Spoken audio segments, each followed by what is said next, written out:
New week and a new set of readings for this week. Today, of course, is the autumnal equinox, where the sun is over the equator, which creates equal night and day. Wherever you are on the planet, you get equal night and day, which is a new season starting. It's hard to imagine that it's autumn here because it's still 90 something degrees out there, mid 30s Celsius. It's pretty warm, but it is autumn. And here is our reading for the day, which is kind of cool. Welcome a new season in life. Our writer, Mary Davis, obviously wrote it for the day in particular, which is good.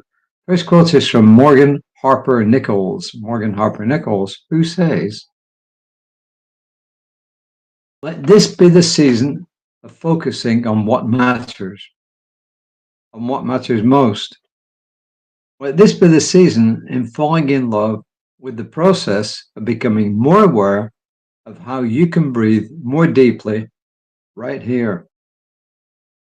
And Ernest Holmes says, "Everything is continuously being recreated." And it literally is true that the creative spirit is forever making a new heaven and a new earth.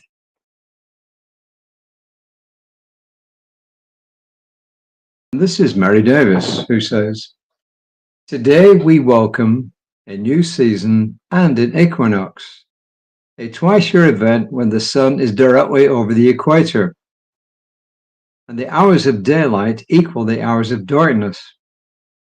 The equinox can represent a place of balance between opposites, day and night, light and dark, planting and harvesting, rest and activity."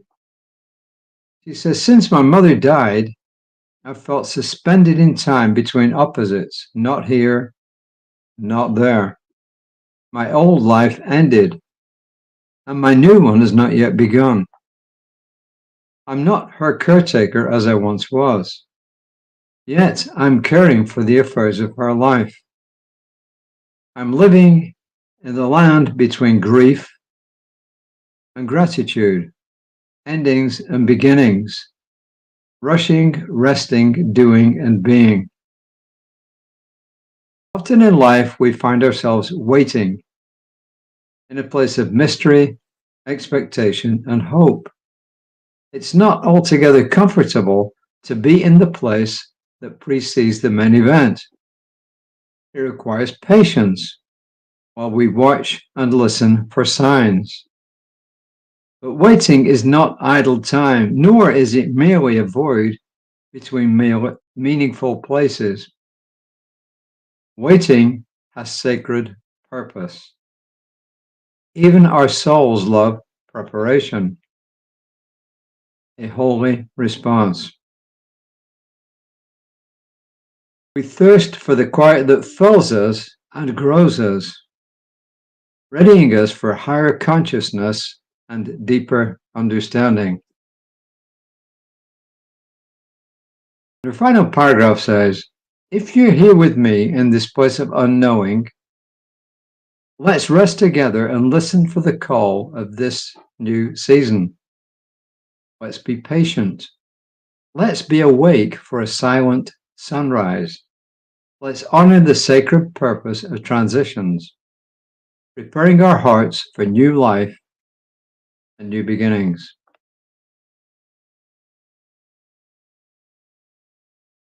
I think sometimes we're too busy doing than being. And if you look at nature, at least in most parts of the world, in the fall, in the autumn, it takes a rest. The bears right now are eating like mad to put on all the weight they can before they go into hibernation, and then their bodies use all that excess weight during their hibernation period to keep them nourished and alive, and then they come back refreshed in the spring. So maybe the autumn, and then sometimes the winter are good places to actually start to prepare to refresh ourselves and give ourselves a break. As I said, we're often sometimes human beings, human doings and not human beings. And I got that expression actually from a seminar I attended. No, it was actually a group of instructors of which I was a part. This lady said, look, we're human beings. We're not just human doings, we're human beings. But in reality, we're both. We are human beings and we're human doings. We are and we do things.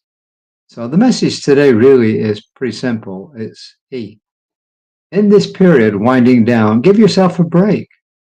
In the autumn and in the winter, give yourself a break and then start to replenish yourself when the spring comes along, and then you can work through the height of summer. So, and you can take that all physically, literally, and metaphorically. So that is my message for today. The affirmation is pretty long. The reason I don't like long affirmations is I like short affirmations that you can just repeat, and the message is going into your subconscious mind. But I accept the fact that everybody's different, and some people like long affirmations. That's cool. I just don't. I invite this new season to remind me that for every ending, there is a new beginning. For every night, a sunrise of hope. I invite this season to remind me that for every ending, there is a new beginning, and for every night, a sunrise of hope. So my knowing for each and every one here is that they're able to examine their life, to look at what they're doing, and to decide the areas where they can just pull back for a while and just renew. And I claim this as truth. And the one mind, the one divine mind that knows all, is beyond all, and is through all. And I release my word in gratitude, calling it done, and so it is. So remember, my colleague, Robert Wiesel, will be on tomorrow morning at 9:15-ish Central Time on Creative Life Spiritual Center's Facebook page. And I'll be back tomorrow, hopefully around 5, on whatever social media you saw me on. So until next time, namaste.